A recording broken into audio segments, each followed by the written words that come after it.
नमस्कार, आपण पाहत आहे भांडा फोड न्यूज. एका दमात भ्रष्टाचारी कोमात. सोशल मीडिया, कर्जबाजारी, गुन्हेगारी, सट्टेबाजी, चोरी, मटका, जुगार, दारू, सावकारशाही, न्यायाच्या प्रतीक्षेत प्रशासन. भांडाफोड न्यूज. एका दमात भ्रष्टाचारी कोमात. त्याला डोळे भरून पाहायचं राहिलंच. विठुरायाच्या दर्शनाआधीच मायलेक ठार. 6 जण रक्ताच्या थारोळ्यात. विठ्ठल दर्शनाच्या ओढीने पंढरपूरकडे निघालेल्या पलूस येथील भोसले कुटुंबावर वाटेतच काळाने भीषण घाला घातला. सांगली सोलापूर महामार्गावर जुनोनी गावाजवळ कारचा अत्यंत भीषण अपघात झाला असून या दुर्दैवी घटनेत आई आणि मुलाचा जागीच मृत्यू झाला आहे. कारमधील अन्य 6 जण गंभीर जखमी झाले आहेत.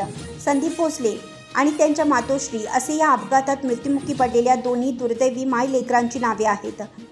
मिळालेल्या माहितीनुसार पलूस येथील रहिवासी असलेले संदीप भोसले हे आपल्या संपूर्ण कुटुंबियांसह कारने पंढरपूरला विठ्ठल दर्शनासाठी निघाले होते. मात्र त्यांची कार सांगली सोलापूर महामार्गावरील जुनोनी गावच्या हद्दीत आली असता हा अपघात घडला. चालकाचा कारवरील ताबा सुटल्यामुळे किंवा समोरील अज्ञात वाहनाला वाचवण्याच्या प्रयत्नात कार पलटी होऊन हा भीषण अपघात झाल्याचा प्राथमिक अंदाज वर्तवण्यात येत आहे.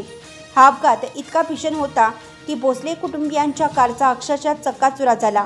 अपघाताचा आवाज ऐकून स्थानिक नागरिकांनी आणि पोलिसांनी तातडीनं घटनास्थळी धाव घेतली. कारमध्ये अडकलेल्या जखमींना स्थानिक नागरिकांच्या मदतीनं तात्काळ बाहेर काढून जवळच्या रुग्णालयात उपचारासाठी दाखल करण्यात आले. जखमींपैकी काहींची प्रकृती चिंताजनक असल्याचं सांगण्यात येत आहे.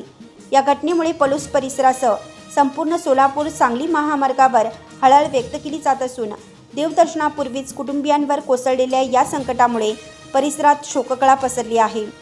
पोलीस या अपघाताचा पुढील तपास करत आहेत.